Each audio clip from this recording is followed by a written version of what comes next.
And we are back.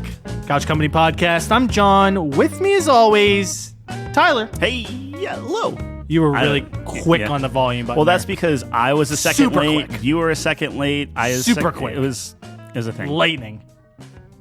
Yeah. Your cat agrees. Yeah. I don't know if it picked up, It won't. but the cat meowed perfectly in response to that. Way too fast on it. He is a jerk. Messed me up, but I'm a pro, so it didn't mess me up, if that makes sense. Yeah. It makes sense. Congratulations. I appreciate that. I'm glad one of us is a professional. You're a professional. Not at pulling a fader down, apparently. You do great. I mean, think about it. Like, to be a professional baseball player, if you hit the ball 33% of the time, get a hit, I should say, not hit the ball. Like, putting the ball in play, that's different. Mm-hmm. If you get a hit 33% of the time, that's an MVP season. Batting .333, that's crazy. That's awesome. You're one of the best hitters in the league. And you've done the slider correctly more than a third of the time. So, you know, like if you put it in that frame of reference, Yeah. you're really good at the slider. To be a professional, though, you have to be paid for what you do. I pay you in exposure. Oh. Is every musician's nightmare phrase. Yeah. That sounds terrible. No, it's awful. Pay you in experience. No, we don't really get experience. We get exposed. Like, that's what people will tell you. Like, oh, dude, but like you'll get exposure and someone in the crowd could like hire you. And I'm like, yeah, but you could hire me. You could. Because you want me to fucking play at your restaurant, you stupid dick. Are you doing like a solo? Is that something that will get the exposure? Because like, how can somebody pick that out? Yeah, it's like, I mean, the classic, you're like, you're a piano player, right? You're playing at like a fancy restaurant. Sure. That's like the class, like La La Land. You ever see that movie? Yeah. Yeah. No. I've never. That's with Ryan Gosling. No, I never saw it. Oh man, Emma Stone. Great movie. Yeah. He's like a musician. It won some stuff, right? Actress. Yeah, I think so. Great movie. I recommend it. Yeah, you should watch that. I'm pretty hot on my picks right now for you. Recommended Suits. Suits is really good. I love Suits. Suits is not as good currently. Told you. Does it get? It doesn't get better. What season are you in? 4, which is always the terrible season. Yeah. What's Usually. happening? You're gonna have to jog my memory here. Well, spoilers for Suits for people that haven't started yet. It's but like they broke up. old. They're in different. Mike left. Yeah, it's downhill. It's over. That's like season 1 through 3, sad. golden age. Yeah. Did he go to prison already? Spoilers? I guess it's spoilers. He didn't? No. Fuck. That's a thing. Oh, no. Okay, maybe it does pick back up because that was a pretty good arc. Okay. Sorry. Damn. Who broke up? Mike and Harvey. I'm getting my timelines mixed up. I thought that happened later. I apologize. Spoilers for Suits, by the way. If you're I'm actually kind of upset now. That's all right. I don't ruin anything. Yeah, no, it's fine. You don't know how it happened. Yeah. That's not a major development. When did Star Wars come out? 1978. Okay, I'm sorry. When did Episode 7 come out? 2014. Okay, no, hold on. When did the last one come out? 2000 and 18. I don't know. 18, 19. I think I got like all that. 3 of those wrong. Is it 78 for Star Wars? That's what I said. Yeah, whatever. So I spoiled the end of Episode 9 for Kyle. I'll do you one better. David, Yeah. Lord of the Rings David, if you're listening to this, which you never do, but if you are, you fuck, spoiled Episode 7 for me. Han Solo. Yeah. I was pissed. Yeah. I'm sorry. What do you mean, yeah? No, it's just like you. I could say that about Suits. Like, yeah, of course he's going to prison. They break the law every episode. Yeah, that's true. Dummy. No, that's fair. I guess I would have been shocked if Han Solo didn't die in Episode 7, just for how they should have killed Chewbacca, in my opinion. Ooh. Wouldn't that get you more? I don't think they should have brought any of the old cast back. We can't rehash this right now, but like, No, I disagree. Luke should have been back. Yeah. Maybe Carrie Fisher. She did fine. Yeah. But Han Solo was terribly done and doesn't ruin Han Solo, but gets close. It's kind of funny because Sad. with how bad he was there, he was actually pretty good in the new Indiana Jones. It's like you could really tell, You can tell. he likes one of them Yes. more than the other. Yeah. May 25th, 1977, in the United close. States of America, Star Wars Episode 4. At that time, wasn't called Episode 4. We didn't know it was the fourth one in the series, A New Hope. Was it not called Episode 4 in the title and like in the scroll? No. So what did The it original? say? Yeah. Just probably said Star Wars, A New Hope. Oh, okay. Although you I will said say, that very say, confidently. No, I'm 100% sure. Okay. I will say though that George Lucas did have a lot of it planned out. I was watching a video the other day on. It was a rehearsal with John Williams on Duel of Fates. So this is episode 1, of course. Some might say the best episode, and then those of us on planet Earth say it's the 5th best episode. But which is generous.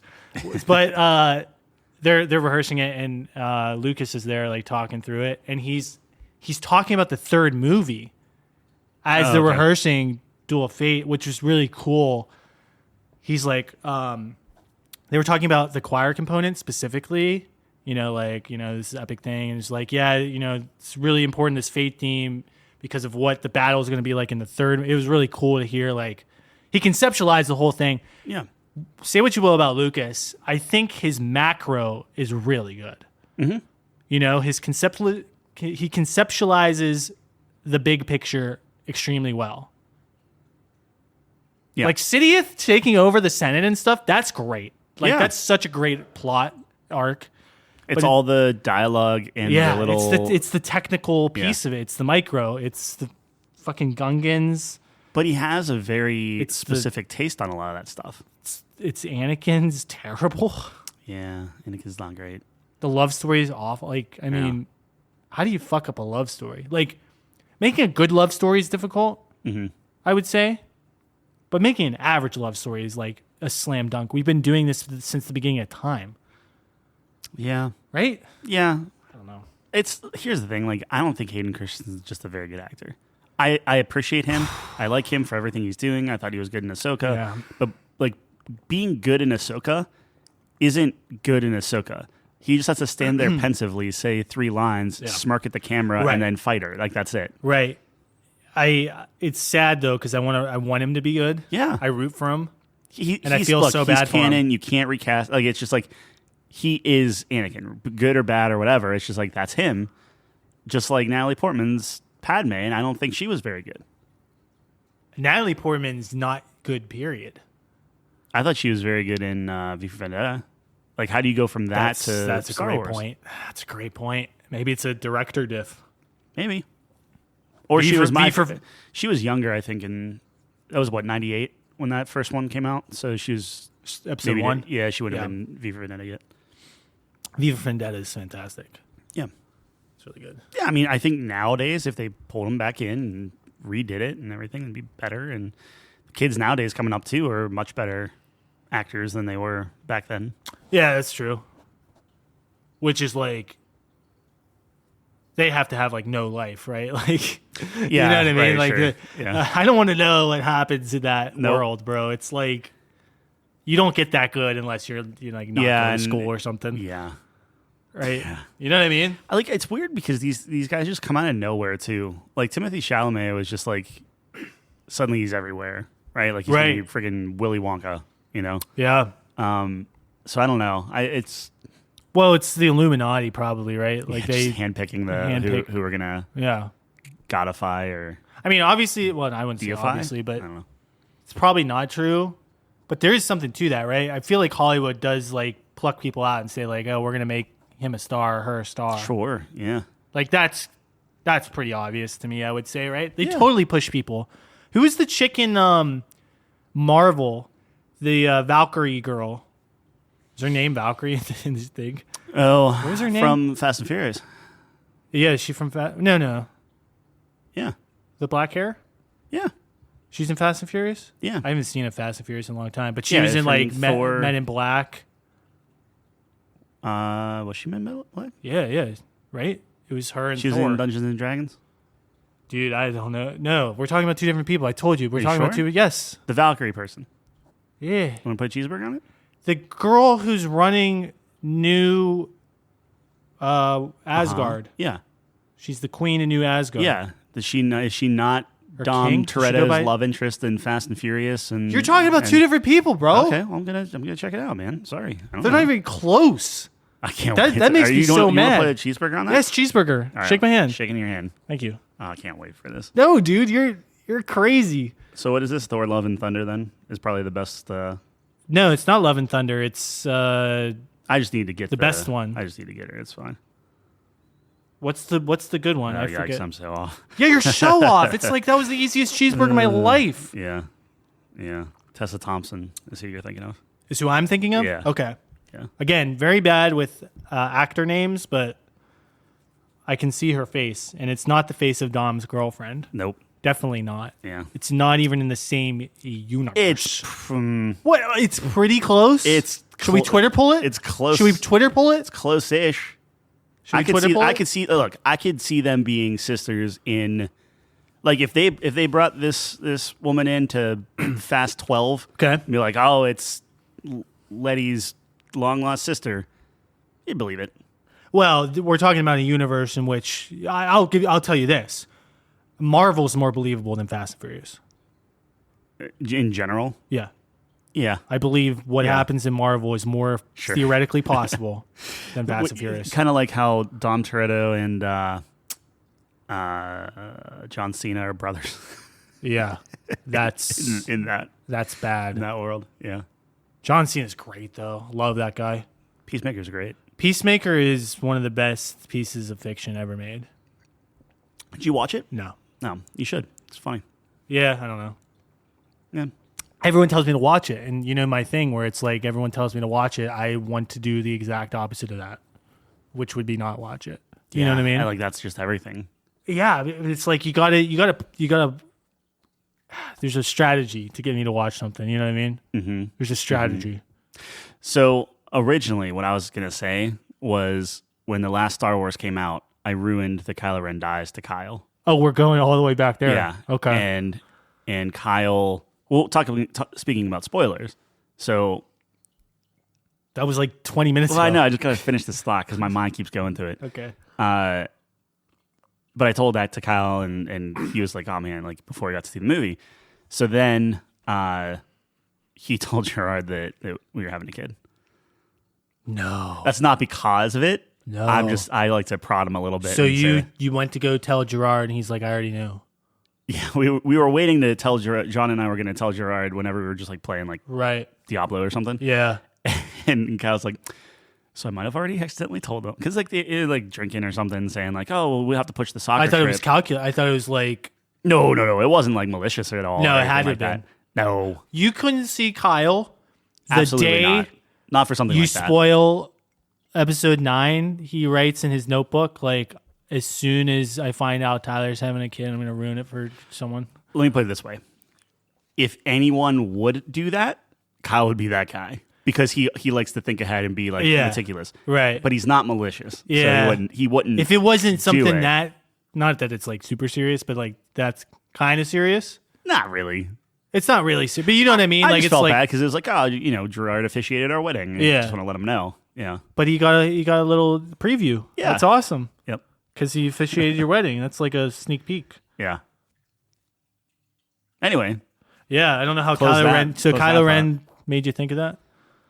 No, we're just or Fast and Furious made you think of that? No. I just wanted to finish it off. Speaking of Fast and Furious, and how Hollywood picks their people, plucks them. Yeah, like a turnip. Adam Driver's a weird one. He's good though. Yeah, he's good though. Yeah, it is a weird one. He like he's not attractive, right? You mean like? I don't think he's not attractive. Like a George Clooney, Brad Pitt, like a classic Hollywood. George Clooney. Is it just me, or did George Clooney fall off the face of the earth? I think he's being a little bit more nitpicky. Yeah, but like he was in the Flash. No way. Yeah. Are you kidding me? Speaking of spoilers, The Flash is a terrible movie. Wow, terrible that's not movie, a spoiler. right? Yeah. So, Bruce Wayne, Batman, spoilers, is Ben Affleck in the Flash Justice League universe, right? Yes. So then they go back, correct, do their flashy Flash, and now it's Adam Keaton. No, Michael Keaton. Oh, man, my mind's fried Adam after West? this week. Did they go that far back? Adam West is in there. Well, isn't he dead?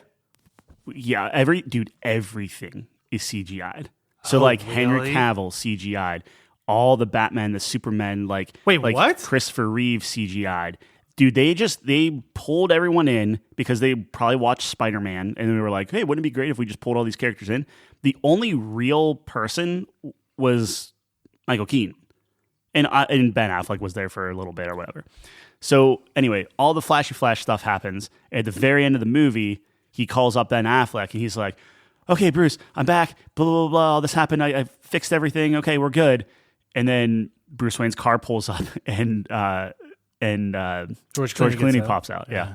That's awesome. It was awesome. Man, I can't believe you. I would love to know how much money they paid you. Too much. Just to do that Way one too little much. cameo. But imagine if DC was good for a second. Let's picture a world. I can't.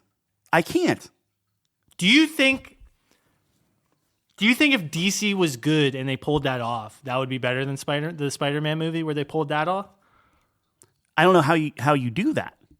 Because it's an homage to all the previous dude, the people. CGI was so bad. It was let's pretend like it's I guess there's no way to how? do that. Yeah, because the homage would be okay, you can't do Val Kilmer, right? Like that poor guy. No. You could do George Clooney, sure, like that, but Clooney.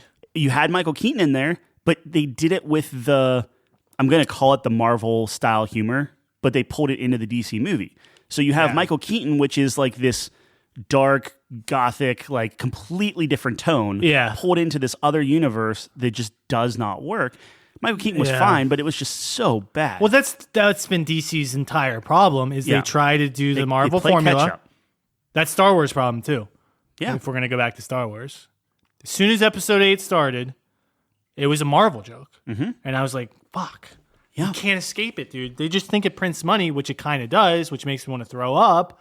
But it's terrible, dude. There's more than one tone. And I like the Marvel style, even though I think it's kind of like a caricature of itself these days, it seems like. Yeah. It's gotten so ridiculous. Not what I mean? Everybody can be Tony Stark. That's the problem. Nobody can be Tony Stark. Right. First of all. Which is why I should have just ended after the Infinity Saga. But they're soulless and they just want money, which is understandable. I mean, they paid a lot of money for it. They want their... They want to juice it till it's dead. Yeah. I mean, it's like, It'll go back up.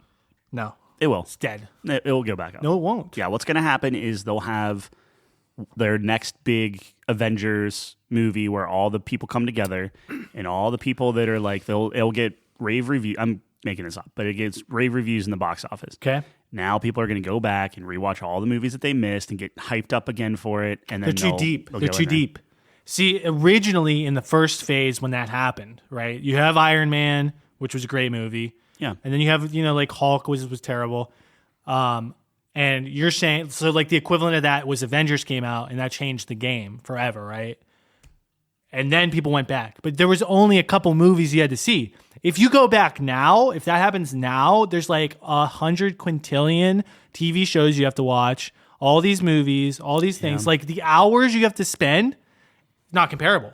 I don't think it's not the same. I guess, but you don't need to watch all the original stuff because that ended. So like with Infinity War, not even that, just that phase. Because of the TV shows alone. The TV shows alone are just absurdly... they're like, what, 8 episodes? That's way longer than any movie. Like, you had Iron Man, Captain America, Hulk, and Thor. You had 4 movies you had to get through, which is a lot, but like... Yeah. You can skip Hulk because it was bad. Hulk wasn't as bad as the They couldn't even get the right actor. What do you mean? They had the wrong guy in there. Well, that was before they got Ruffalo. It was a joke, but yeah. Oh, okay. Yeah. He was fine. I thought he was okay. He's better in Fight Club. Yes. Yeah. He's better in just about every other movie he's in. I'm not saying that was... What other movie was he in? I love Fight Club. Illusionist. Dude. Fight Club's a great movie. Mm-hmm. You ever see it? Yeah. Brad Pitt? I think it is good. Is it overrated? You think everything's overrated? No, I don't. I think it's appropriately rated. It's in the top 100 movies of all time. I'll give you that. Yeah. It's in the top 50 movies of all time. Yeah. 25? 25 is pushing it. Pushing it? Yeah. Okay. Just trying to feel you out. I would have to actually sit I down have and to think calculate before it. It's definitely in the top 100 on IMDb, which I think it might be pretty high up there. I could see it in the top 50 for me. IMDb is interesting. Like, Lord of the Rings is like top 5. Yeah. But the more I think about it, it's like that might be correct. Yeah. It's not even on my top 10 personal list, but I might have to redo it because I'm like, I was listening to the soundtrack this week. That's why I put the poll up on Twitter at CouchCo Games. Mm-hmm. Everyone picked Star Wars, by the way, which is probably the correct option. But Wait, what poll? Better soundtrack, Star Wars, Lord of the Rings. Oh, like this is before, like back in the day. No, I just did it this week. You did it again? I did it again. Oh, okay. See if it changed. So wait, who won? You said Star Wars won. Sweep. Last time I checked. What? Yeah. Man. Did you vote Lord of the Rings? I thought you voted Star Wars. Originally, and then we watched all the Lord of the Rings. I'm like, it's not even close. You swapped. Yeah, 100% I swapped. I don't remember that. Oh, this was last year. Lord of the Rings It's incredible, dude. Yeah. Star Wars has a few good ones, but Star Wars, and I liked your argument for Star Wars because it is, I don't want to say more iconic. Recognizable. But it is, yes, recognizable is the correct word. Star it is Wars more was one of the first films to do theme songs in the movie, right? So like they have different themes, like that's what it's Leia called. has a theme. Yeah. Which is brilliant. And they have it where it's like Leia has a theme, Han Solo has a theme, Han and Leia have a theme together. Mm-hmm. So like that's the cool. Well, I mean that's been in music forever, but yeah, in terms of movies, that might be one of the first. Maybe I don't know. I mean, Imperial March is fantastic. Insane. Duel of Fates is insane. But even the opening title crawl, man, it's just great. Yep, so good. If we were talking like theme songs, then there's a bigger. I was listening to The Shire today, though. I'm like, fuck, it's so great. Good. So good. Yep. Mines of Moria is so good. That just came out. The Fellowship. There's a Dwarven game that came out. Yeah, it was bad, but the song's good. Yeah, the song's really good. Song's good. The movie's good. The game, not as much. Yeah. Best Lord of the Rings game has to be, what's it called? Lord of the Rings game? Yeah. Probably Shadow of Mordor. That's what I'm thinking, but Return of the King, like on PS2, it was a good movie tie-in, yeah. Yeah. Out of like all the movie games, that's one of the good ones. Yeah. Like that's a good movie game. Wolverine's a good movie game. Spider-Man's a good movie game. Iron Man was actually okay, and Captain America was okay. For different reasons. Iron Man had some really good controls. Captain America was... I wouldn't put those in the same classification. Captain America had Batman combat. Like Arkham Combat. Okay. They're not good games, though. The original Spider-Man games were so good, bro. Yeah. Spider-Man, Spider-Man 2. Like Tobey Maguire days, I'm talking. Not the new stuff. Speaking of which, new Spider-Man came out yesterday. Today. As of recording. Right? 20th. Yes, today. Yeah. As of recording. 91. You playing that? Oh, yeah, of course. Yeah. Of course. I don't know if I... Oh, man. You're not going to play it? Here, I'll convince you here. Ready? Right. Yep. 25 hours to beat the campaign. Yeah, that's pretty good. That's great. Everyone was complaining about it. I was like, are you kidding me? That's exactly what I need right now. Beat it in a week. Be done with it. Love it because it's probably great. I mean, do you think that's in the conversation for Game of the Year for you? Would that 91 over 100 critic reviews? It has to be. Yeah. Right? So that would be the only reason why I'd play it, is to be able to talk intelligently about it. Like if it's you have no desire to play it? It's not that I don't have any desire to play it. It's just, I mean, are we segueing into video games at this point? I'm floating around. All right. Diablo's really good. Oh, God. Diablo is very, very good. Yeah, it is. Like, that's all I'm thinking. Like, when you have a bad day at work and you're just like, man, I'm just exhausted and just burnt. Yeah. Diablo is just... That's it. Mind-numbing. Like, you just talk and hang out with the guys and you're just killing monsters. And I love that. I mean... Nice. That's Balloon Tower Defense, man. Yeah. That's exactly what that is. But even Balloon Tower Defense has some strategy, and like definitely like that's... So is Diablo. To an extent, but Diablo at some point you get set in your like... I wouldn't say strategy, I would say button clicking. Button clicking, sure. Yeah. But you don't have to focus too much unless you're like trying to like really press like nightmare dungeons and level up and different things like that. But if you're just grinding XP and just talking and like BSing while you're, hey, I got more loot and the loot just keeps going up, numbers keep going up, you could do that on autopilot. And so it's more like a cookie clicker kind of situation. Maybe not quite to that level, but yeah. There's some micro to that game. There is. You could click and cookie and get a cookie. It's my highest played Steam game. That's hilarious. Yeah. It's like 400 hours on that. Mine is probably might be Rocket League actually. I got a couple 100 hours on Rocket League. Yeah. What a great game, Rocket League, by the way. Yeah. But yeah, I heard Diablo. So Diablo has resurrected itself, it sounds like. Yeah, it's season 2 started on the 17th. It's vampires. So everything's blood related. Surviving? They're not surviving too well. Like we're murdering a lot of vampires. Gotcha. That makes sense. Everything's blood related, dude. Everything was blood related. Yeah, it's like the season of blood. Yeah, whatever. I would hate to see if it's the season of blood.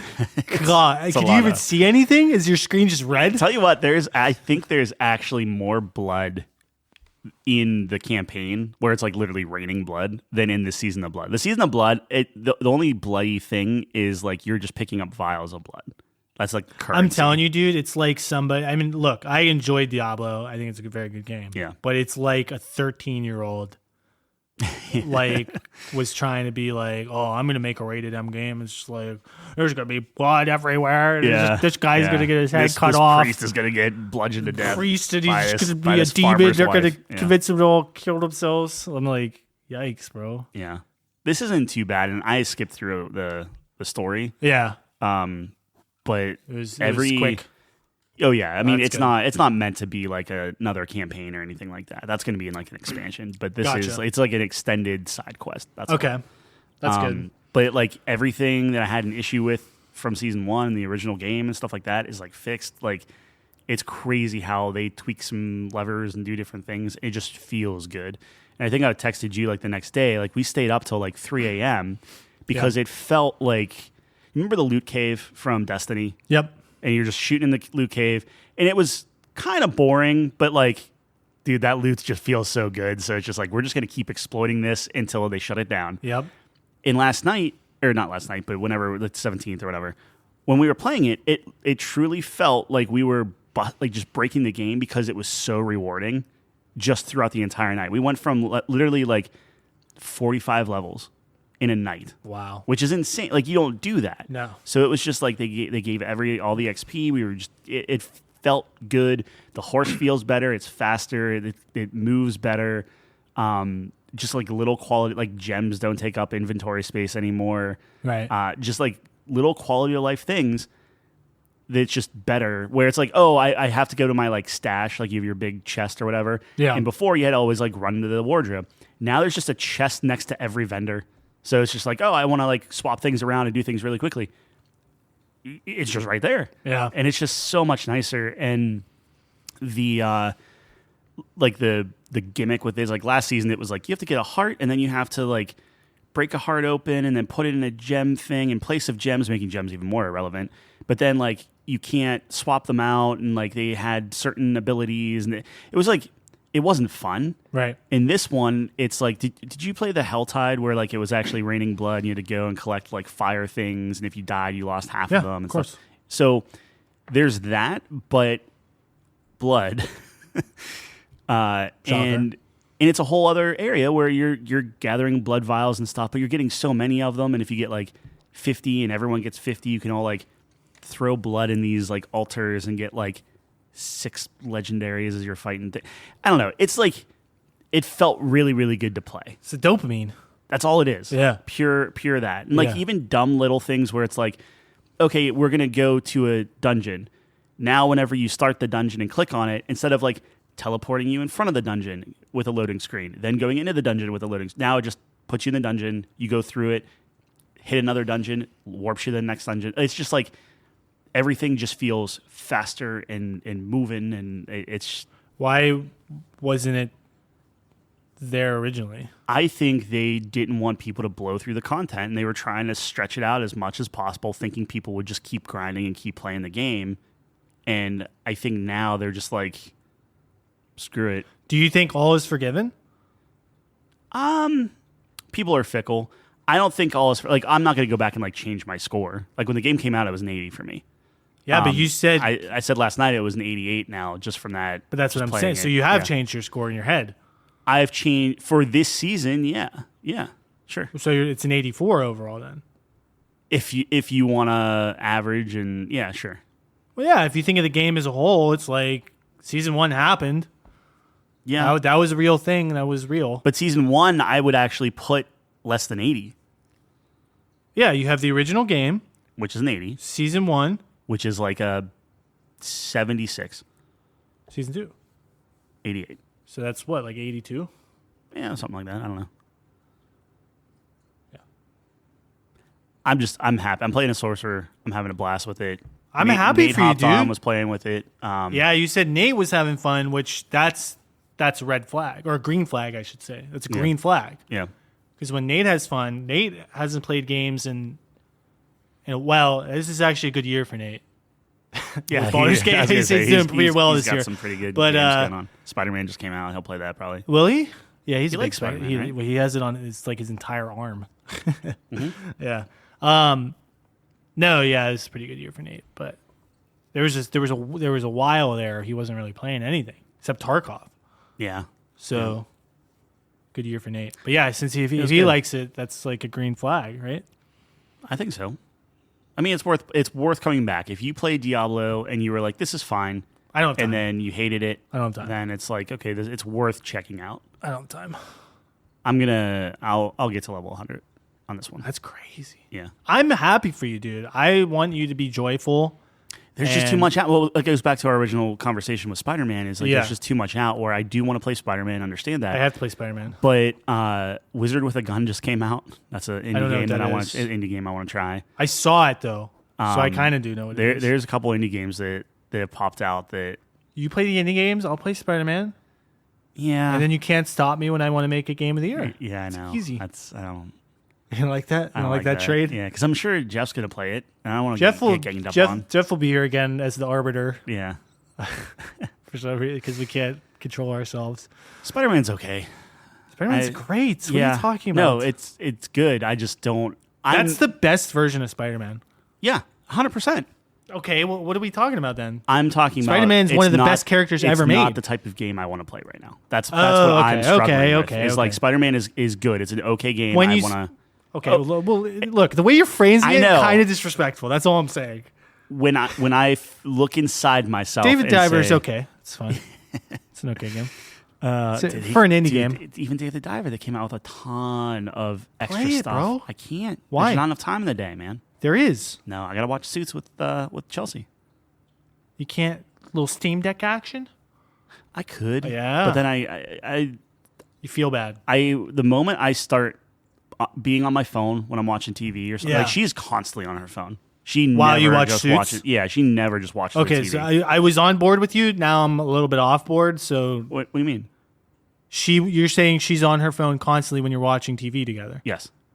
So, well, I thought your initial point was as soon as I start doing that, I'm kind of cheating the experience. But it sounds like she's already on her phone. It has nothing to do with cheating the experience with her. Like we're together, where it counts, right? Like we kind of have that. Yeah. What I'm saying, chalk it up on the board, man. No, what I'm saying is like if I'm on my phone, for a movie or a TV show, I enjoy that show like immensely less. Like just if I'm not putting my full attention to the show, I do not enjoy it as much. I thought it was about Chelsea, and it was like a sweet thing. No. Like, dude, Chelsea is the most chill, laid back. Like, I would have to seriously try. Like, I would have to like not talk to her for like a month for her to like, hey man, what are you doing?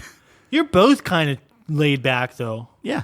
Oh so yeah. Do you think that's like you have like two protons together, little science. Okay. A little science for you. Yeah. It doesn't repel, but you kind of a little slippery slope action because you're both super chill. So it's like nobody's like being the initiator when it comes to like. Does that make sense? You mean just in general? Yeah, like, hey, let's go out and watch, go to a movie, or let's do something. Yeah, for stuff like that, maybe you're right. But just for general, I don't know. Yeah, I mean, general like asking. day to day, like she'll come home from work and we'll hang out, eat dinner together, watch a couple episodes or something, and we'll go and do our own thing. Wow, you're living the life, bro. She's the best. Yeah, she is the best. Yeah, allegedly. Nah, I like Chelsea. She's great. No, but Spider-Man's good. Spider-Man's a fantastic game. Saying it's okay, super disrespectful. I'm sorry. I don't mean it's okay game. I mean it's. I it's totally it's understand. A good game. I just don't. I don't. You're not in the mood for it. That's totally understandable. But the way you're phrasing it, it's like you're taking a little dump on it. In my mind, I'm like, all right, man, you need to play this game for Game of the Year. It's like, okay. And then it's like, you have to pay $70. But remember what we said, dude. Remember what we said. We said, as soon as it starts feeling like work, we don't want to do it. So, like, if you're sitting there saying to yourself, dude, I don't want to, this is a chore, I don't want you to beat your head against the wall. You're taking point on this one, right? With Spider-Man. So, like, if we wrote something up, or if that would be on you. I'm the leader. Yeah. Okay. Then all the pressure's off me, and I'll play it, and it might be swinging around the city might be perfect for what I want. I don't know. It's the best mechanic in any game ever. Yeah, I think that is the best way of traversal in any game.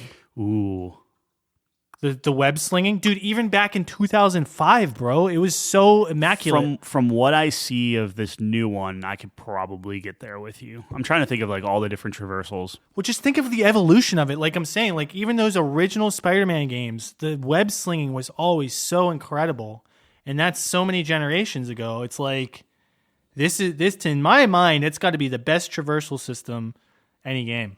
I think the only thing that I would challenge you on, I think you're right, but the only one that I think would come close and like is Batman? No, Transformers. Transformers? Yeah.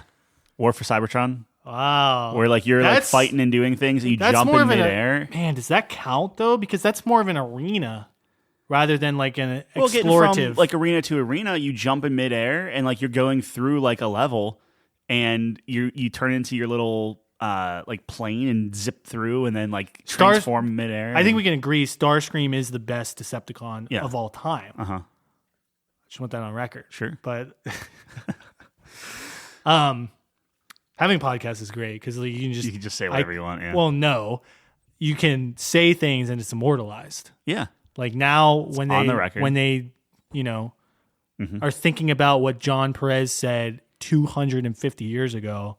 Yeah. It's on record that I said Starscream is the best Decepticon. You have said it out loud onto the internet where, if they so choose, we will live there someday. Every single person that downloads Spotify or any podcast for that matter could, in theory, listen and absorb your knowledge and words. It's not a spicy take. Like I think everyone thinks that, or most people think that, but I do want it to be well known that A, I'm on the Decepticon side. They did nothing wrong. And B, Starscream's the best. Do you count Beast Wars as Decepticon Autobots, or they're slightly different technically? Because I like that Raptor or whatever that Raptor guy. Yeah. Do you know what I'm talking about? I think you're dating yourself. I'm trying to get there though. That was a cartoon, right? It was one of the first 3D cartoons. Yeah. I'm trying to get. Were there? I might be conflating some things. I'm thinking about some gargoyle thing. Is that part of that, or is that a different thing? That's the show Gargoyles. Okay, that's a cartoon. Same era. A little. I would say that might be a little earlier, but yeah, same time, like back-to-back time slot. Is that how like I'm getting it? Before you were born? Yeah, probably. This is all before I was born, dude. Anything you talk about seems to be before I was born. So you had like Gargoyles and Aladdin and like and those cartoons. Yes, like that was like the Sunday morning right lineup. Yeah, and then whenever a few years go by, Baby John Perez is born. 1997, January 18th, 10 days before Final That's when Fantasy you were born? VII. Yeah. I would... The greatest game of all time. Actually, I'm going to look it up because I would expect that's when Beast Wars... Came out? Like Beast 97? Wars and Reboot and like I don't all know what that. Reboot is. It's the... Can I see a picture of... I can just look it up. Yeah, I'm looking it up. I think if I see a picture of Beast Wars, it will spark my memory because my mind is like a supercomputer. Like once I get an input, like I remember everything. Beast Wars actually debuted in 1996. Yeah, it was on for 3 years. Beast Wars. Yeah. Oh, it is a Transformers thing. It is Transformers. I just don't know if they're considered Autobots, Decepticons, or if they have their own little names. How does this fit into the lore of Transformers? I couldn't tell you. Pre-exists? This is it? Whenever this is it? That's it. Yeah. So when I saw Beast Wars, is this a meme? What is? I've seen this monkey or this ape. Yeah, probably. I mean, it's just bad CGI. That's a meme. That's like a recent meme. Well, I mean, I saw this like recent. It's least like recently. Yeah, it's a. I think this is a recent meme. I don't remember this shit, bro. This looks. Yeah, like you weren't born. This looks like a bad trip. It's not. It wasn't great. Like it was like Rat Trap and like there's a little rat. There's Rat Trap. What was his name? No, it named Rat Trap. Rat Trap. That's a cool name. Cheetor was a cheetah. That's a less good name. And then it's Optimus Primal, not Optimus Prime. This is a little off topic, so I apologize. I mean, that's all we've been doing. We're just riffing. Did you ever watch Bionicles? You know what that is? Oh, I know what they are because that's the Lego spin-off thing. No. Bionicles? Is that a Lego 100% spin-off? was a Lego property. I guess. Yeah, I guess that is Lego property. Yeah. It just doesn't seem like a Lego property, but it was a cool, like, hey, these kids that's after you though, right? Are growing up. That's after you. No, that was right when I got out of Legos. Yeah, that's the definition of after, Tyler. No, like when I was still into Legos when Bionicles came out. Yeah. And then I got off Legos before I saw the next thing. That's the last. So you were into Bionicles at first. Yeah. Yeah. That was the last thing I remember wanting in a Lego. When did you come back into Legos? Falcon. When Chelsea got me the Millennium Falcon. When was that? 10 years ago. Wow. 10 years ago you were back in, so you were 20... give or take a year. 5? But yeah, 25. 25? Yeah. Okay. Whenever we first moved in together, wow, she got me. I guess technically it would have been our second year together. But she got me the Millennium Falcon. I cried. Well, the Millennium Falcon, top 5 spaceship of all time. I really just throwing those spaceships out there, or top 5s out there. Oh, I'm always fishing for good topics. That's a great one. That's a great one. That's a great one. And that one would write definitely be on the list. Yeah. I will write that down. Like Apollo 11, definitely not, right? Like terrible spaceship. Maybe that's top 5 worst spaceships. Firefly would be a good one. I never saw Firefly. Isn't that crazy? I feel like Star Trek would have to be on there. We can't do this now, but yeah. I hate Star Trek. Well, it just depends on like. I'm just kidding. I've never seen like Star most Trek. iconic or something like that. Well, that's always the debate. I'm trying to think. I mean, like Chelsea just came in. What'd you say, babe? USS Enterprise. Yeah, USS That's Enterprise. the Star Trek? Star Trek, yeah. The Normandy, obviously. That's personal. That's personal. Yeah, Normandy's But I don't awesome. care. It's my favorite thing ever. Our favorite thing. Well, I sent you that video on episode 1, the spoof song. What's his name? Skeeter or something? Yeah, Skeeter. And I will say Tyler is an episode 1 fan. Dude. Thank you. He's an episode 1 fan. I didn't even remember who this kid was. Like I had to okay, I guess story time. So Trevor Moore. Did you see my sticker that I sent you? With Gerard? No. I sent, if you go back and look at the video. Oh yeah, with him? Yeah. You sent Okay. a picture of him. All It's right. so funny. Anyways, okay, so Trevor Moore was he was a comedian, rest in peace. And he had this sketch show called Whitest Kids You Know back in the day. Anyways, after that, he was like with Comedy Central for a while, and he would do these like albums, like these funny albums, and just do like spoofs of things. So I sent Tyler a couple of his songs. A lot of them are really fucked up and weird. He was a weird guy, but this one was like a Skeeter spoof, and the song's about Kitster. Kitster. What's his name? Kitster, I think. Anyways, so you're letting me say the wrong name? Yeah, it's definitely not Skeeter. That sounds right. Okay. That sounds like a Close Tatooine enough. boy. Yeah. Anyways, Kitster or something. Yeah, let me look up the spelling. Anyways, he was like Anakin's Kitster. Kitster. He was like Anakin's friend in episode 1, I guess, right? Yeah. And I just had no recollection of this guy because he's like so insignificant. But yeah, because it was him and it was like the little Rhodian. Yeah, they were both slaves, right? They were all, yeah. Yeah. You're so funny, honey. Yeah. No, I'm trying to not remember that. It's terrible. He's just terrible. That ruins the movie. No, that wasn't Jar Jar. That was the Rhodian. Oh, really? Yeah, I had like the same voice. Again, episode 1 expert out here. I'm butchering this. It's taking too long. Kitster. Yeah. There's a song. The song is from Kitster's perspective, talking about like what he's wondering what Anakin's up to. Yeah, he's like defending him when he's like kills the Jedi Temple. It's a funny song. I was literally just laughing out loud. Chelsea was in the bathroom and like I was just laying in bed, just listening and laughing. It's good, right? Yeah, it's a good song too. Pretty catchy. Anyway, I think it's called Kitster's Song. If you want to look it up on YouTube, it's so funny. It's very funny. But you have to like Tyler knows. Yeah, he knew immediately.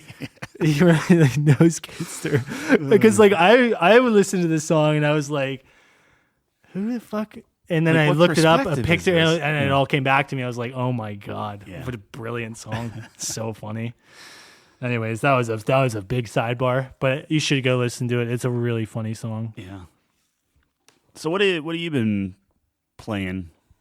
So I have 2 things I've been playing. Continuing Cyberpunk. So I'm midway through the DLC now because I started Cyberpunk from the beginning, which I think that's totally the correct way to do it. I know it's a big time investment, but the 2.0 update in Cyberpunk is so good that it is worthwhile to start from the beginning, get familiar with the new skill trees, the new mechanics in the game.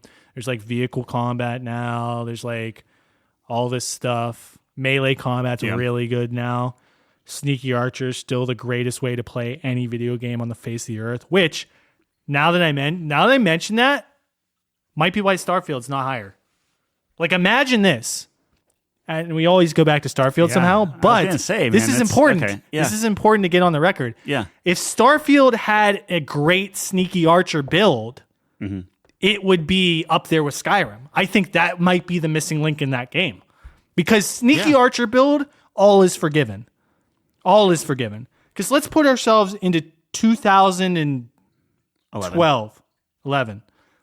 We're sitting there on our Xbox 360 in our PJs, eating a cinnamon Pop-Tart.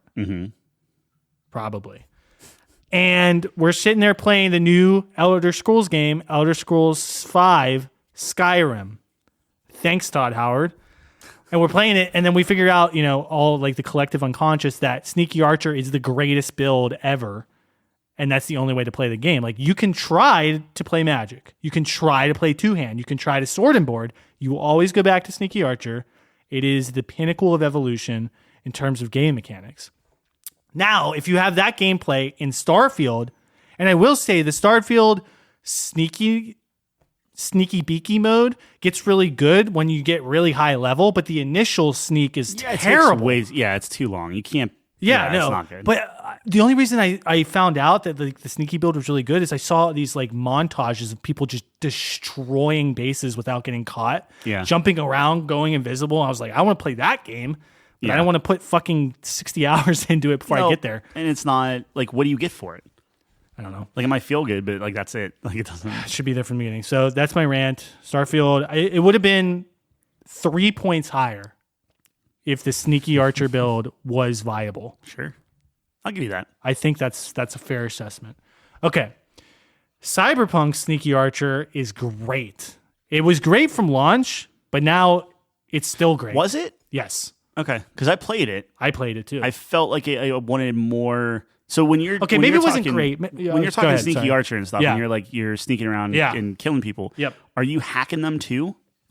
I am not. I go classic Sneaky Archer. Yeah, I got you. All right. I go Skyrim, bow, headshot. Sure. Quadtillion times damage. Yeah. Head explodes. So that's different then, because I was hoping to like hack a bunch of stuff and kill people sneakily that way, and I didn't think that was as fun. That's the 2.0 Sneaky Archer, which is a fair way to play. Now, I will say for someone like you, the hacking components, like all the skills are so much better in the 2.0 update. So if you want to go hacker build, totally viable now. Melee's so good. Sneak is still great.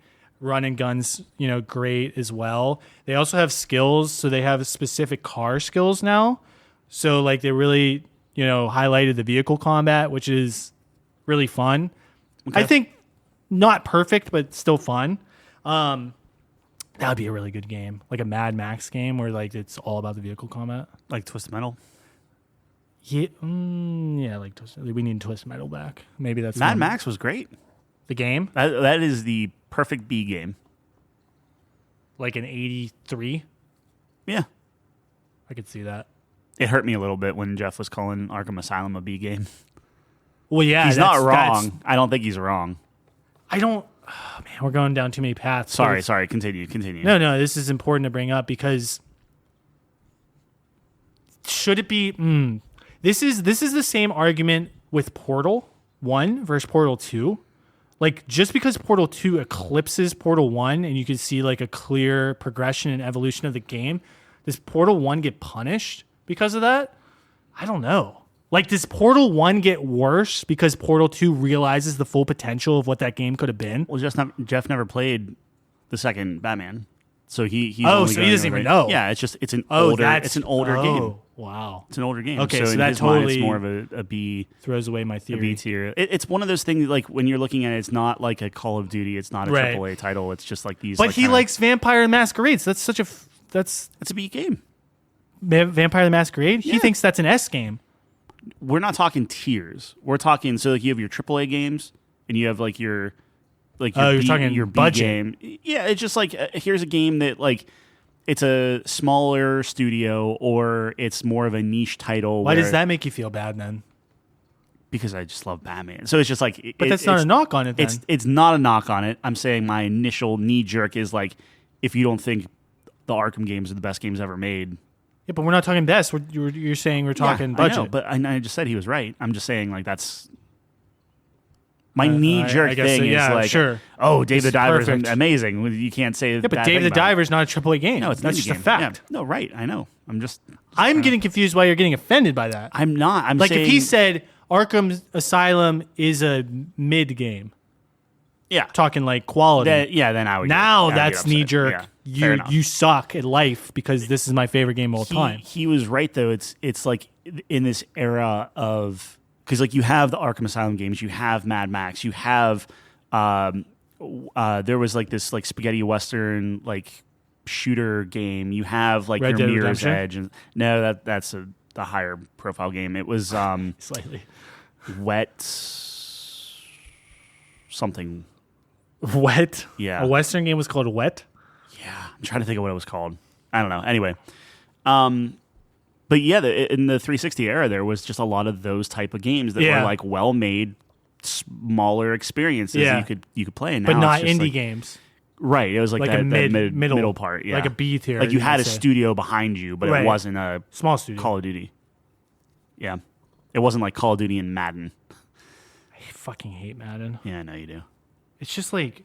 I'm sorry. I got us off track. But okay, Cyberpunk's really good. And Sneaky Archer is the best way to play. If Sneaky Archer's in a game, it is the best way to play that game. I will die on that hill. I will take a sneaky arrow to the head on that hill. Yeah. And so I just had a blast. Cyberpunk's great. The 2.0 update's great. And it's hard to say, like, the DLC is fantastic, right? So it like definitely deserves its score. I haven't finished it yet, so I don't know if I want to necessarily score it because I want to see how it resolves just the story and everything. But it's hard to separate the DLC and the 2.0 update, right? Like they're in tandem, right? Obviously, those mechanics affect the DLC, so it's like a whole new game, right? Also, it's important to point out that playing from the beginning is extremely important because the DLC update canonically, the way it makes sense, happens like in the middle of your experience. So like in the middle or end of like Act 2 is probably the best place to start doing the DLC. And I think a lot of people just did their max character and then they went to go do the DLC right before the final mission. And I think you kind of lose a little bit there because it's... I don't want to spoil anything, but it just doesn't really make as much sense, I guess. That's fair. Maybe? I don't know. Okay. Like you can definitely do it, but because like what happens is you're in the middle of Act 2 and then you're just walking around and you get a call from this chick and she's like, oh, I can help you out. And it's like, it's more natural that way once you experience the game and it kind of flows within the main story of the game, right? It's kind of cool too. So you can go in and out of Dogtown, which is like the new area. So it's just totally at your own pace. You go in and out. I actually really like this mechanic that Cyberpunk does as well, which is this is like an immersion thing, which is like really big for me. It's like you can just mainline quests, right? Like you can just force them, but like what they do to like get you to do other things and make it seem more flowing and like a real world. It's like, oh, you finish a quest. Okay, I got to get our plan together. I got to contact some people. I'll call you in like 2 days. And it's like, okay, wait 2 days until he calls you. So you could just sleep for 2 days if you want to rush that storyline. But it's like, let me go do some side quests. Let me go do some gigs. Let me progress another story while I'm doing it. It just like feels so much more natural and immersive. I love that. So I've been having a blast. Long story short, long story long. It's a great game. Cyberpunk might be in my top 10. This experience... Games you've ever played? Yes, dude, this experience, it's everything I want. And I talked about this during our initial review. That world is like almost everything I love in like in a aesthetic in like a world, right? Like in a not a fantasy world, but a made up world. Like it's urban environment, which is I love, like I love New York City. I love that grittiness, the lights, the sex, the drugs. You know what I mean? Like it's like all this like, what would you call that? Degeneracy? Yeah. I just think it's like, I don't know. It's like exciting. It's like bad, but it's fun. Sure. Anyway, so I love that. I love the atmosphere, but then you get like the nomads on the outside. You get that desert scape. So you kind of get like best of both worlds kind of deal. It's like kind of post-apocalyptic-ish where it's like they're kind of rebuilding society because there's like a nuclear war and stuff. And I don't know. I just love the game. It's so good. The combat feels great. I think the story's pretty solid. I guess they're going to be doing Witcher before they come back to Cyberpunk then, I guess, huh? Yeah, so I was reading an article. This is the only DLC they're doing. They're not doing any more DLC because specifically they're moving on to Unreal Engine. They theorize that if they work with an established engine like Unreal, they're not going to run into as many problems as using whatever. I forget what their engine's called, but... That's a shame because I think Witcher still might be one of the best looking games. Just like in full time, just like walking around, the way the lighting hits and everything, like it's very well done. I think the best looking game of all time, it's Horizon. Red Dead 2. I think Horizon looks better. Much better. Yeah. The new Horizon? Yeah. We haven't even seen it on PC. I know. I don't know if you can say that. Like Red Dead 2 on PC is better than Horizon on PS5? Or worse than Horizon on PS5? I think it's apples and oranges in that Red Dead 2 is very realistic looking, but Horizon is just so freaking beautiful. And like, Horizon's great. No other game makes me stop and be like, oh my goodness, like I can't believe how good this looks, or just like the light. I don't think it gets enough credit either. Right, yeah. It really doesn't. But and that's very subjective. That's my opinion. Yeah, I think they do a lot of really good stuff with it that I think looks gorgeous. And it's so varied and stuff, yeah. I don't know. It's a tough one. I mean, there's a lot of good looking games. Forza? Not good. Yeah, so anyways, the other game I was playing, Forza Motorsport. So they did a Mortal Kombat kind of thing where they just dropped the number for some reason. Well, Mortal Kombat kept the number. They just went back to 1. Oh, that's true. Yeah, I guess they reset. This time they dropped the number. Super disappointing. Forza is super disappointing. Not better. I wanted to love this game. And my history with Forza is like, I'm not like this huge, long-time Forza fan. Like some people who listen to me might think that. Forza Horizon 5 was the first Horizon game I ever played. And then the only Forza Motorsport game I played was Forza Motorsport 2, which came with my Xbox 360. So it's been a very long time since I played that. I just like cars. So it's like, yeah. And not the Pixar movie, although I do like the Pixar movie. I'm talking about cars as in automobiles. Yeah. Automobiles. Automobiles. But I did play Gran Turismo. Is it Forza with a T? No. I know it's not spelled that way, but I think it's pronounced Forza. It always gets me. Forza. That's how the guy pronounced it in the trailer. Yeah, but was he American? I don't know. I don't know either. Now you got me thinking. Nah, whatever. Yeah, so Forza was like super disappointing. Now what? Okay, let me. Because you talked a little bit about this last week. Yeah. But so it just didn't get better. Did you play more of it? I did. Ultimately, dude, the game is like just kind of boring, which is so sad. And I don't think like someone like you might say, oh, I just like the arcade racing more, which is totally viable. I am on board for the motorsport aspect of it, right? But I think how the game is structured, it's just so slow, and it's structured in a way that is like you can't be that slow in 2023, and you can't be that slow in a racing game. So what do I mean by slow? I mean that first of all, you have to do a practice run every time before a race. So you have to. Unless they changed it. Like when I was playing it, I had to do a practice run. Yeah. Unless I'm stupid and I didn't figure out how to skip it. I'm pretty sure I had to do a practice run. Okay. So I have to do 3 laps of a practice run, which is like, that's not short. And especially if it's a longer track. And then I got to do 3 to 5 laps of the race right after that. That's like crazy, dude. I don't know. Like, what would be way better is, and what they did in previous games is if you qualify, so you do your practice runs, you like adjust shit, and then you pick what position you're in, and that adjusts how many points you're gonna get if you place or whatever. So there's you pick where you start, which is the stupidest shit I've ever. Like, why would you do that? I mean, why would you not just start in first place every time? It's just easy. Was that like a difficulty tweak? I guess, but there's also a difficulty slider. Oh, is there? And then there's rule settings where it's like, oh, you can have like realistic tire wear and cosmetic damage. Oh, yeah. And like if you hit someone, which is cool. I like that. That's good features. I think all of that is done really well. I think like I think the technology itself has come a long way, right? Mm-hmm. Like I think the tire wear is realistic. I think the cosmetic damage is a lot better, obviously, than it used to be. Like a lot of that stuff's good. I think the driving feels really nice too. So like all the mechanics in that aspect are really good.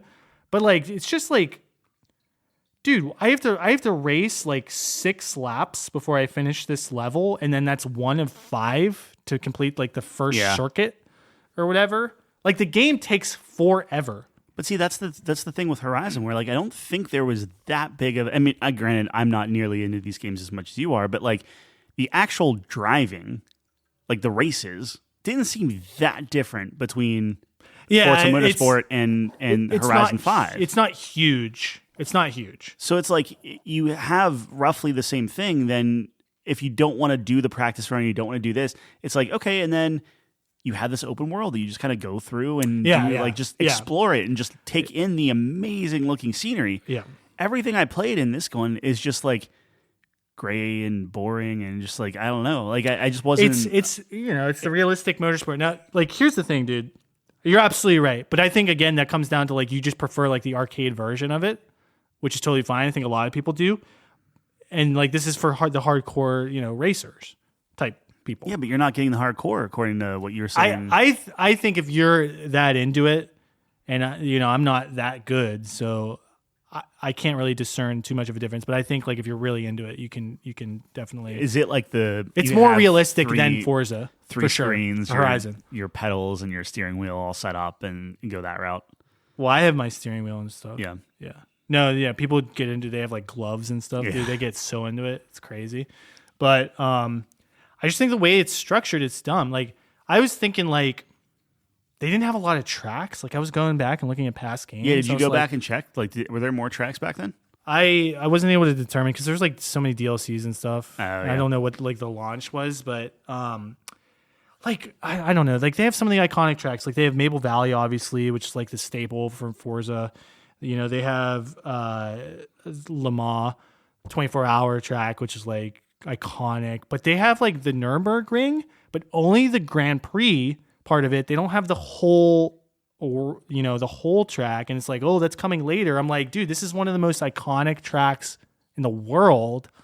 And you don't have it on launch. It was just super strange to me. Yeah, but that could be. There's one or like 2 Formula One cars in the game. Like so weird, dude. Just like And I know they got to have DLC, but I think it was lackluster the amount of cars. But at the expense of the game itself. Like, I don't know. There used to be a thing where it was like when games came out, the sequel was just bigger and better. Yeah, there were like 200 less cars than like Horizon. It's crazy. Or something like that. Yeah. That's wild. Like, shouldn't you at least match Horizon? Like, I know Horizon has like trucks in it and other things, but but it also has a freaking open world.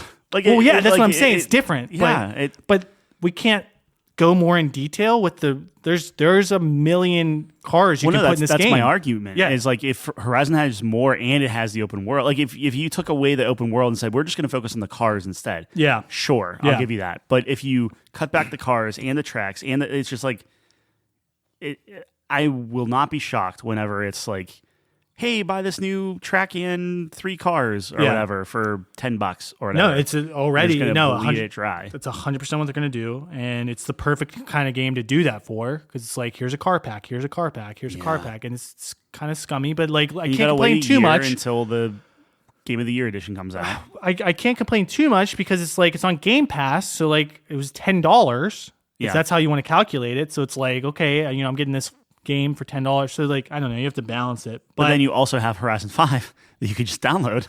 Well, yeah, and there's so many things out now, right? But I think my biggest gripe of the entire game is definitely the biggest gripe is the leveling system. The leveling system is terrible in this game.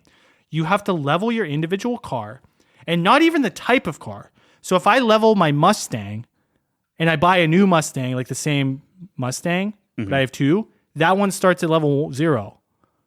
I don't save the progress that I have driving the Mustang. Yeah, isn't that fucking crazy? I have to re-level it. It's like the individual car itself. That they got to change that. That's stupid. And here's the problem with this. You level these cars, and the different parts of your car are locked until you reach a certain level. Yeah. So I can't buy a certain caliber of brakes until I reach a certain level. That sounds like a turbo Call of Duty crap. It's horrible. The fun thing about Forza was like, oh, if I have the points, if I have the money, I can upgrade my car. It's all there. I can see all my upgrades. I can scope out what I want to accomplish once I get enough points. And the thing is, too, is like, once I get enough experience, trying to get the money to buy all these parts, I'm going to start knowing what I want.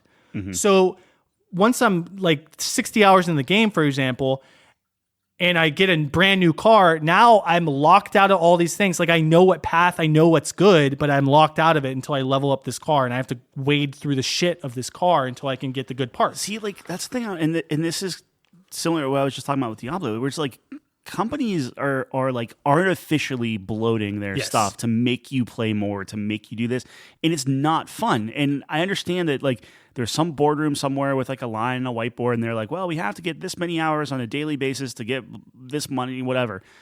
But like, don't underestimate the fun. If you take out all the BS and take out all the crap and just make it fun and make it feel like, I can't believe they're letting me do this. Yeah. That's a great feeling 100% of the time. And it's like, it's not this, I mean, it's like apples and oranges, because like Diablo 4 obviously is like a very different experience, right? Like this is supposed to be hyper realistic, whatever. But tell me what's hyper realistic about leveling up a car and being locked out of automobile parts. It's like, no, if I can afford the fucking car or the part, I can buy the part. Right. And if you want to talk about like, oh, well, you have to have experience with how it handles or whatever. It's like, yeah, you just did that. You got the parts that you wanted. Yes. Put them on another, like, yeah. Or let's say you're some rich kid and you buy all these parts and you start crashing your car. That's as realistic as it gets, right? Like, I mean, what are we talking about here? Yeah. So I hate the leveling system. I think it's the worst thing about the game. And then I guess some more specific gripes. On a technical level, the game runs really weird on PC, at least. Like, I haven't played on Xbox. I heard on Xbox it's actually pretty smooth, but like Digital Foundry's video, they said it was pretty good. But like on PC, man, the cutscenes are atrocious. My frames go down to like 15 on the cutscenes. So you have these cinematic cutscenes. They're trying to do all this artsy crap at the beginning of the game, and it looks like shit. And I like can't even skip it half the time. I know, unskippable video. Unskippable, and it runs like fucking garbage. So is it a pre-rendered video? It's not like trying to render in a higher. It has to be trying to render in something. Why would it tank the frames otherwise? Unless there's a huge data leak, or something, right? Like, yeah. I mean, I'm gonna pretend I know what I'm fucking talking about, but like, well, a memory leak wouldn't. You would see that elsewhere. Like, it wouldn't be just. I don't even know. I don't know. Yeah. The driving itself, I experienced pretty smooth. I know Tyler's run into issues where the world was disappearing or something. It was 120 frames as the world was disappearing. I know from what I've seen online, like the track will disappear. It'll just go black. It just went black. Yeah. I know like the winner screen, people will disappear. There'll be glitches. So I like the way it runs. It's not clean. It's not clean. And like, this is what I said last week, where like, if you have the guts to drop the number and say, this is Forza Motorsport, this is like definitive. Yeah. And Need for Speed just did this like less than a decade ago. Yep. So it's not like, oh, we had no idea this was going to be a thing. Like, if you want to do that, like, you better make this like the game. Right. And Like, it's not. If Call of Duty dropped it and just said, hey, we're just calling ourselves Call of Duty, that Call of Duty better be the top tier, like whatever. And it's just, man. Yeah. So honestly, game's just super disappointing. I just think they're leaving so much on the table too. Like, I was just thinking about this so much during my time playing it. It's like, and this isn't fair when you're reviewing a game, I guess, but I'm like, dude, there's such a great opportunity for someone like Tyler or someone like me specifically, where it's like, I like cars. I'm not super into the whole motorsport thing. Like, I don't watch motorsports or anything, but like, I will tell you, when I saw Ford versus Ferrari, I looked into the Le Mans, which is the 24-hour race they host in France every year. And then I started looking into these endurance racing circuit things, which is like such a cool, like, I started getting into it because of this one property that was like, wow, that's really cool. And they have such an amazing opportunity, especially in a video game format versus a movie. Yeah. To get players into that. Like, talk about the history of these tracks. Like, when you select the track and like, I mean, they do a little bit. Talk about these cars. Like, I don't know. Like, when you're in the selection screen and they're talking about the cars before you go into the cup or whatever the circuit or whatever they call it. Yeah. It's like an advertisement, it seems like, rather than like. Well, yeah, I picked a Civic. Yeah. Right. Like, that's and I'm sure you picked the Mustang. Yeah. Yeah. But like the Civic, it was like almost the same intro. Like, I could almost hear it from every other Forza game. Where it's just like, the Civic's a tried and true, always, tweaking or whatever. Like, whatever their intro thing was. Like, this tells me nothing. It's not like... tell me the history of Honda. How did the Civic come about? What's the legacy of Honda's racing team? Or like... something like cool, something like gets the blood flowing, like, oh man, this is a legacy. This is like, this goes back forever. That was what was cool about Ford versus Ferrari, right? Yeah. Like, oh man, like 100 years ago, like America did this amazing thing where they won this race. They thought it was impossible. They made this amazing car, the Ford GT. I don't know. So I just think there's an opportunity to talk about the cars, to talk about the tracks, the history of the tracks, to talk about how racing works, like not in a boring way. Like, you'd have to do it in an engaging and exciting way, and of course that's easier said than done. But like, I think there's such an opportunity there, and then you get people like me who are on the fringe that get them into it, get them into like racing. Like, oh, this event takes place every year. Here's how it works. Like, here's historically the manufacturers who are the best at these events, and here's what makes it so difficult or whatever. Right? I don't know. I just think there's a missed opportunity there. And that kind of goes into like the parts too. I think I would love to see just more detail in the parts. Like, you have like racing brakes and like regular brakes instead of like, here's Brembo brakes. Like, here's the manufacturer. Yeah, like it really... like, go in depth. Like that, it looks the same as Horizon. I know it's a little bit more in depth than Horizon, but like, just go crazy with it. Maybe it's a licensing thing. You can't get the manufacturers, but if you can get the cars, I don't know why you couldn't get the manufacturers, but it's like, here's a V12 blah, blah, blah engine. And then maybe it gives you a fucking description of like, here's what that means. Here's why there's an advantage picking an engine like this or a disadvantage. And it's like, I just think you can get people more into the sport that way, right? It just interests them. So, long rant there. Forza's like super disappointing. What did Forza get on OpenCritic? 84. 84. So just mid-level. 84 is like a solid silver in our system. 84 is a epic, an orange guy, top tier. Is it? Yes, that's where it starts. Okay. Which I don't think it belongs in that tier at all. No. If anything, it's like a purple. I'll give it a purple because, like, here's the thing. I think the driving's good. I think it's tight. I think it looks good when it's running well. It looks good. It's a good-looking game. Yeah. The cars look awesome. I love the ray tracing. But just disappointing. It's more disappointing. Like, you have to always remember, like, just because something's disappointing doesn't necessarily mean it's bad. But, man, was this disappointing. It's a shame. Yeah. What's the highest Xbox game recently? That's like a AAA, like from Xbox, like Define recently, like last year. Dude, I don't know. Past 5 years. Gears. Gears 5. Yeah. Was that 5 years? I feel like it's been longer than that. I was gonna say like Starfield. Might be on the.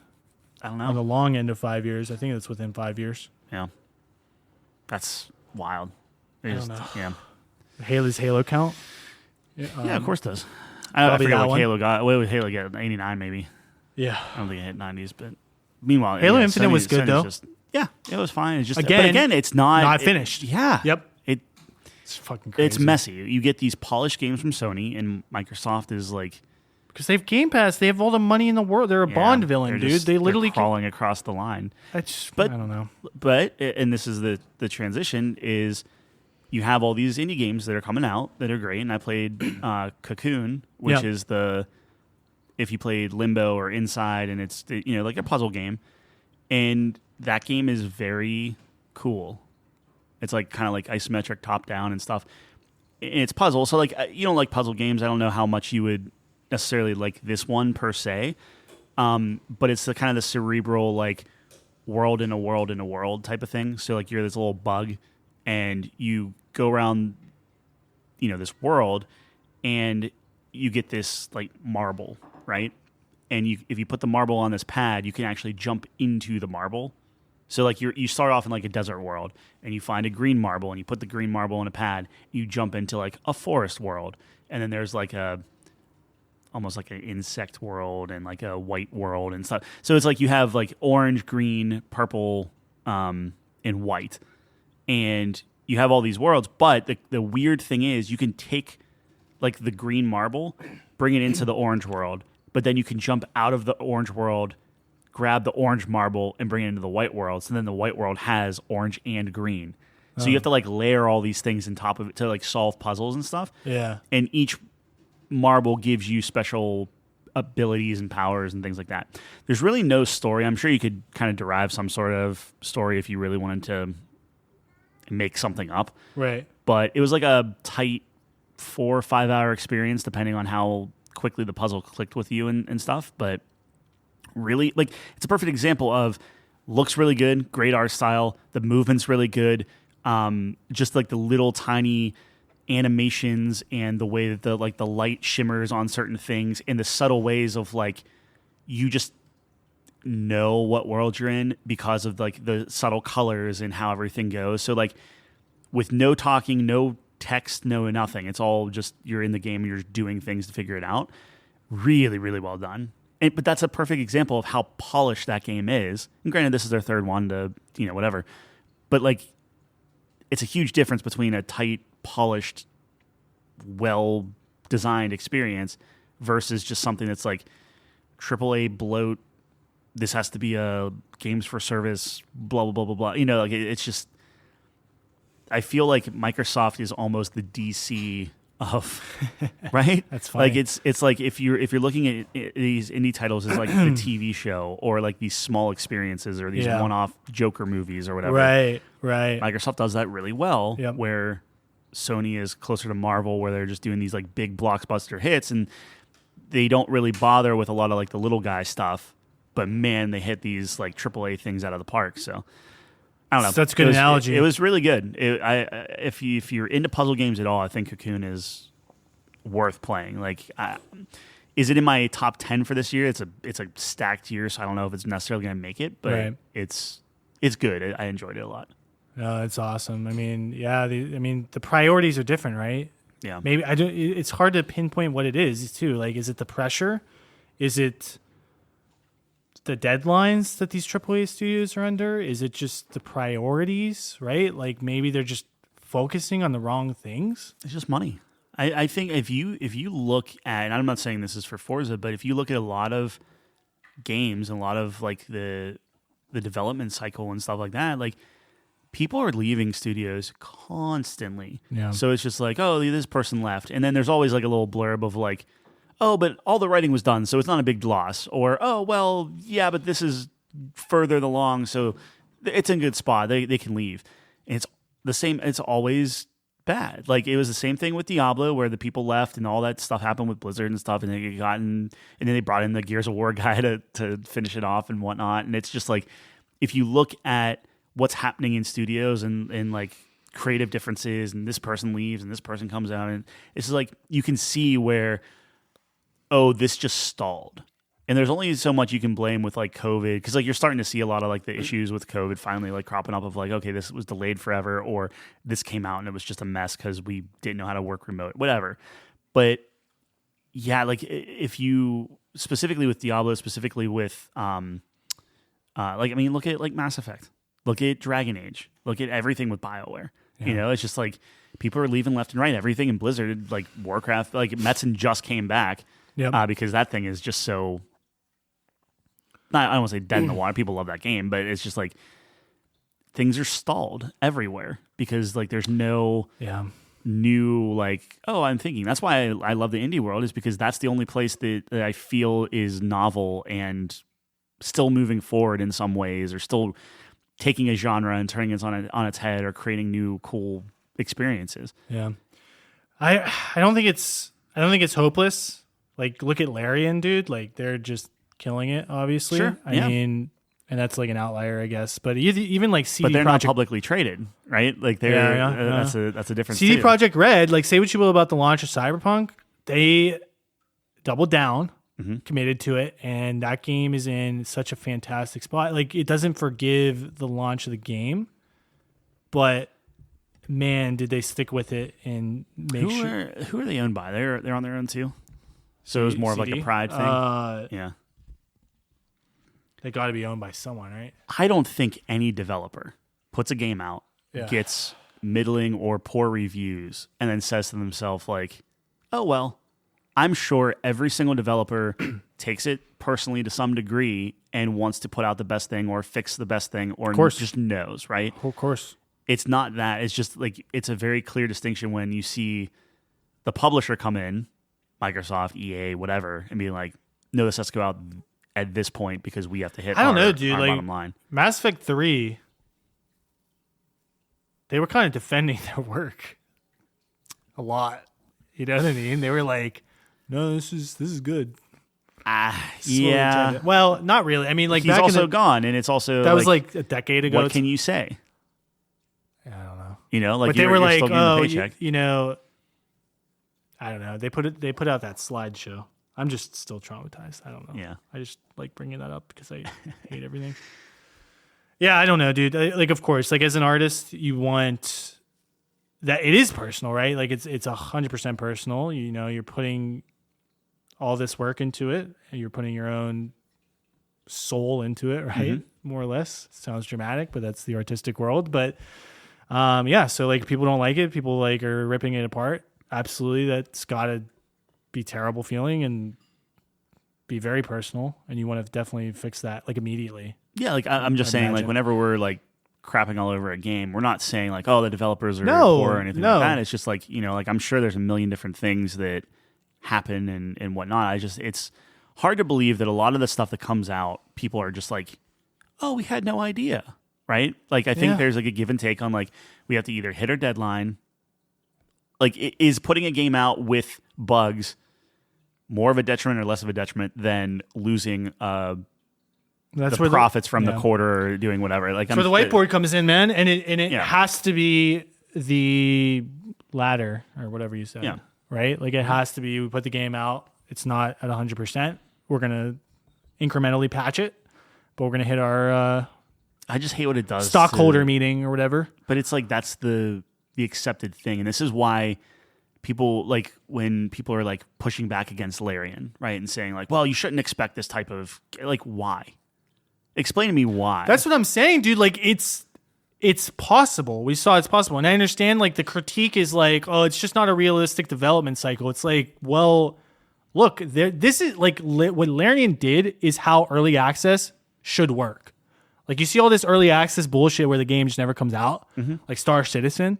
Like if you ever invested money into Star Citizen, you're gullible and got scammed. Yeah. Like straight, they stole your money and that game's never going to get finished. So like if you gave them even $1, it's like you literally crumpled up a George Washington and threw it in the trash bin because it was a straight Ponzi scheme. Game looks great though. Yeah it looks like the graphics on it look great. Runs like crap, but yeah, sure. Yeah, that's true. Anyways, I forgot where I was going with that. Oh, early access. It's like that's how you actually do it. Like that game was out for years. They were refining it. They do an amazing job of listening to player feedback, adjusting things. Like if you look at the initial conception of that game, they didn't have any dice rolls in it. They didn't have a lot of the spells that we know from D&D. They didn't have a lot of this stuff where players are like, no, you need this, and they just like Karlach looked completely different. Yeah, right. Like go back and look at the I don't want to say alpha, but like whatever. Is that a beta at that point? I guess. Whatever. Like go look at that game initially. Totally different game. And Act 1 was so polished because they had years of that feedback. And like you get to Act 3, there's more bugs and whatever, but I think it's still a great game. But my whole point to this is like if they can do it, why can't other people do it? Like they're saying that that's not realistic, but they did it and they did it correctly, which means anyone should theoretically be able to do that correctly. It's not realistic to big publishers' demands of we need this to generate X amount of money. We need cosmetics. By X amount of date. Yeah. So it's like, in that respect, sure, but that's not like you would be hard pressed to find a gamer that's like, no, I have to have my Call of Duty. I don't care what state it's in. Give it to me in November. Like you would have to be hard pressed. Well, for that. I don't know, dude. Like remember when Cyberpunk was coming out and they delayed it? People were getting mad, dude. Like after the third delay. Well, that's because they kept delaying. Yeah, sure, they kept delaying it, but it was one of those things like just stop. Yeah, like don't give a date. Don't give a date. Yeah, exactly. Like that's not hard. Yep. I remember that. Skull and Bones is the exact same thing. Yep, same thing. Like it's becoming a meme where it's like, dude, if you just like don't delayed indefinitely. Just delayed indefinitely. Well, you can't see. That's the thing is you can't say that because then people just think, oh, it's going to get canceled or whatever. It's just like no, indefinite means indetermined. Just say delayed. delayed. It's delayed. That's what I'm saying. It's just like, hey, we're making it the best experience. Yes, and then that's it. And they did that with Starfield, and it still isn't like Starfield took another year or something. I mean, like you just refined the sneaky archer, and I'm telling you that game. You laugh. I'm telling you that game's better. I feel pretty confident that game is out and done, and they're never going to like they'll give you the because they have to, right? Like they have to do the DLC because people paid for it. Yes. But I think they're done with it. You might be right. I'm huffing the hopium.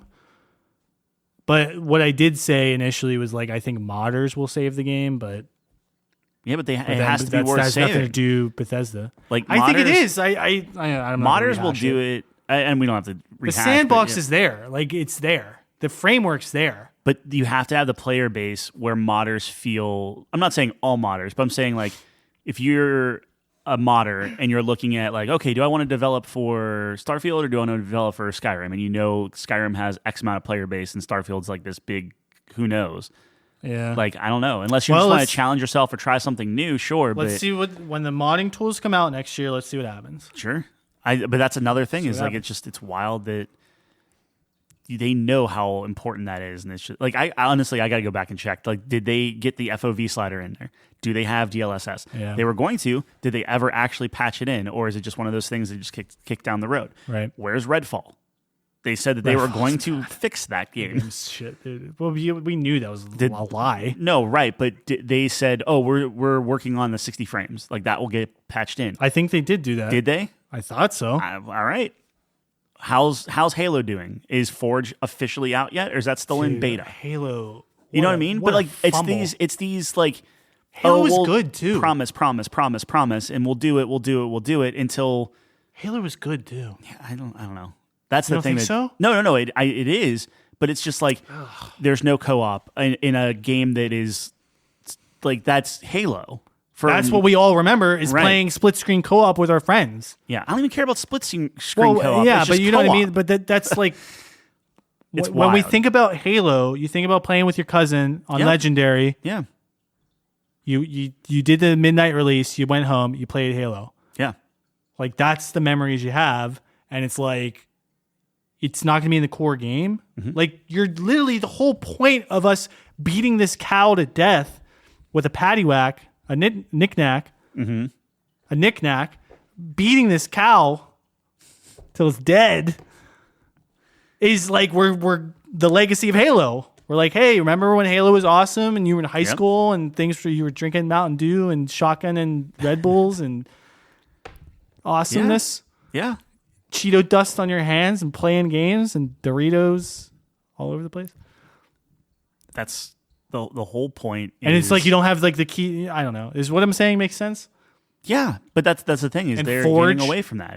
It's like why can't I play cops and robbers in Halo? If you have to start dividing your game, and Call of Duty's technically a little above board, but they're like, oh, here's early access for like the campaign. Like they're just splitting things out and doing these different things because they have like 12. Like I was doing the beta, and there was like 12 different developers working on it. Yeah. Where it's like, oh, it's Infinity War, and they got the big one, and then it's like 8 other logos on the screen with from Treyarch to Sledgehammer to Ravensoft, whatever. It's just like, dude, how many? It's like the Super Smash Bros of development. Dude, it is such. Everyone's there.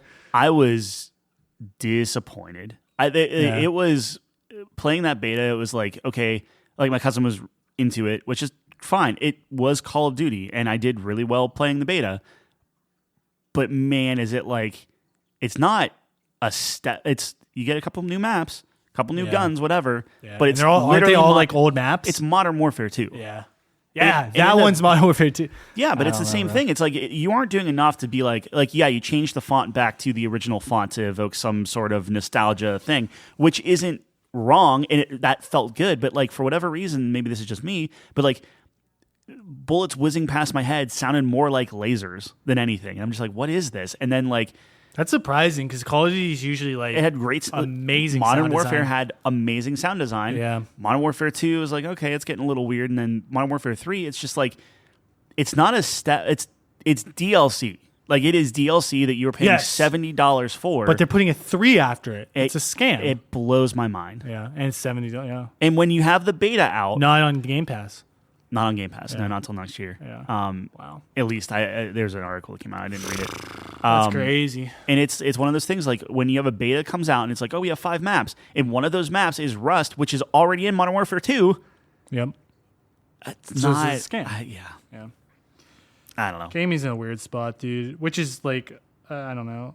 And the funny thing is, we had like one of the best years in gaming in like the last decade or ever. Yeah. We'll have to do that top 5 because there are a lot of really good years, but and look, Call of Duty is fine. It's more Call of Duty. I hate the fact I gotta pay $70 to play with my cousin. Like that annoys me. No, I'm with you, dude. Call of Duty's always been just kind of scummy. They're getting more and more that way. Like the UI still sucks. Honestly, the funny thing is the beta actually had good UI because it was stripped down. It was just like right. But it's a perfect example of to play that game. I had to launch Modern Warfare 2. Yep. I had to click Modern Warfare 3. Yep. Closes Modern Warfare 2. Launches Modern Warfare 3. New shaders have to compile. Yep. And it's just like okay. Dude, even Cyberpunk, bro, you got to do the CD Projekt Red launcher. Yeah. I hate that. Why do we live in the world like it's corporate stuff? Making your own launcher actively makes me not want to buy shit from you. Yeah. Like when you advertise all this shit in your stupid fucking garbage launcher, it makes me not want. I want to actively boycott it because you're making me do this launcher. Buying a game on a platform. So buying a game on Steam that then forces you to open up different launcher. But that's all corporate crap, man. I hate it, dude. They should give you a warning on Steam too. Because like I had to do that for Rainbow Six Siege. all the time. Yeah, they do. There's like a little disclaimer now. Like I'll say like not back in Rainbow Six Siege. I don't remember back then, but it's like every time I click it on Steam and here comes Ubisoft. I still can't get Ubisoft Plus. Yeah, I keep trying to do it and it keeps erroring out, and I'm like, dude, crazy. I've tried 2 cards. I'm like, I'm trying to give you money, so I can play your game. You're saying, no, and you're no. like, no, give me the $50. Yeah, I'm like, I'm not paying that. No. Yeah, it's I don't know, man. There's just a lot of scummy things, and that's what happens. Like when things go mainstream, the corruption comes in, the greediness comes in. It's just how life works. It's like disappointing, but I don't want to be too negative about it because, like I said, this is one of the best years in gaming we've ever had. It's up there. Like you can't deny that. There's so many amazing quality games. That's why I'm like positive on the outlook of gaming, the gaming industry, because I just think that in the end, there will be people out there who are going to put amazing products out. There's going to be another story to tell. There's going to be another piece of technology to showcase. There's going to be another mechanic that performs amazingly well, that's unique and feels amazing to play, and it's just fun. Mm-hmm. I just think, that's the optimist to me. Like, that always wins out against, like, the corporate. Like, they're going to try to monetize that shit, but there will always be examples that shine through, whether it's through indie or Sony or whatever. Yeah. You know what I mean? Like, I just think, you can't. It's like nature, man. You can't stop it. It's gonna grow somewhere. Yeah. Yeah. So, I don't know. I mean, I'm excited for our Game of the Year discussion this year. I think we played a fair number of games. It's going to be really we'll have to come up with some good categories. Game of the Year, I think we're pretty much aligned on it, but like who knows, maybe we'll have honorable mentions and things like that, but yeah. I really want to talk through like sound design and best moment in the game and different things like that. Like, I mean, and I'm not saying this counts, but like playing Diablo and just being like, dude, we can just keep going. Like, cause it's like whole, like, we're just keep something the boss. That realization. Like, yeah. It's like, that's pretty cool. Hey, dude, that's what it's all about, man. Yeah. That's like games. Yeah. It doesn't have to be realistic. Doesn't have to be the best looking game ever. It's just like you can have a little you feel good when this happens. diver. Yeah. Shusy. Like on paper, that sounds so stupid, but it's like, and it's an amazing experience. Yeah. That's why I liked Resident Evil so much. It was like, hey, remember when games were just wacky and fun? Capcom's like weird. Yep. Leon's just like this cringe. And it was on rails guy, and but tight it's like funny. Go to point A and point B. It's tight. The mechanics are good. Yeah. It's not like a realistic. It's not like a Last of Us, although Last of Us is like a great, games. Remember Hogwarts came out this year. Hogwarts is great. Yeah. Great game. Like all the pressure is on that game. Yeah. I don't want to get into that discussion now. We gotta wait. Yeah, but fair enough. It's gonna be a fun one. I'm curious, like what Jeff thinks. He always manages to disagree do with his me. homework. Yeah. Well, yeah, he does his homework. Me and Jeff are pretty much opposites. I fire from the hip. I like clownfish. He prepares. Yeah. Hates clownfish. Yeah. Fucking hates them. Talking about last week's episode. Yeah. Salty. Couldn't tell. Look, I'm happy with Uncle Phil being number one. Spoilers. But, like, to say that Marlin didn't belong on the list, that's crazy to me. He's not on my list, but I know, but it's I don't know. You hate Finding Nemo. You didn't get hugged enough as a child. Like, I get it. Yeah. But don't take that out on the clownfish. Look, man, it's on the list. I gave you that. I know. All right. That's it. That's all I got. If you made it this far, we appreciate it. Little nice chill episode. A little ranting. But it's good. Sometimes it's cathartic to get that out. Yeah. Top 5 spaceships. I wrote it down. Yeah, it's a great one. Maybe we next week. Yeah, maybe. Okay. But yeah, check us out. Couchcompany.games. All of our stuff's on there. The podcast is on there. We have our top 5s on there, which might need to be updated. Yeah, I didn't put the fathers yet. Yeah, I didn't put that on. I already spoiled it. So check it out there. You can see our other top 5s. You want to get angry unreasonably. And we have our game, like we rated our games on there. Tyler redid it all. Looks really nice. It's on our Notion board, so check that out. And check us out on Twitter at CouchCoGames. Star Wars sweeped this week. Sweeped. Yeah. Sweep. I haven't checked it recently, but this afternoon. I'm not upset about Star Wars. It's close, right? Like, it's close. Yeah.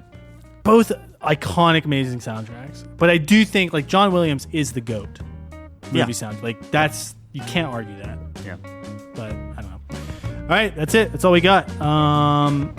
Yeah, we're going to be here, same time, same place next week. Thanks for joining us on the couch.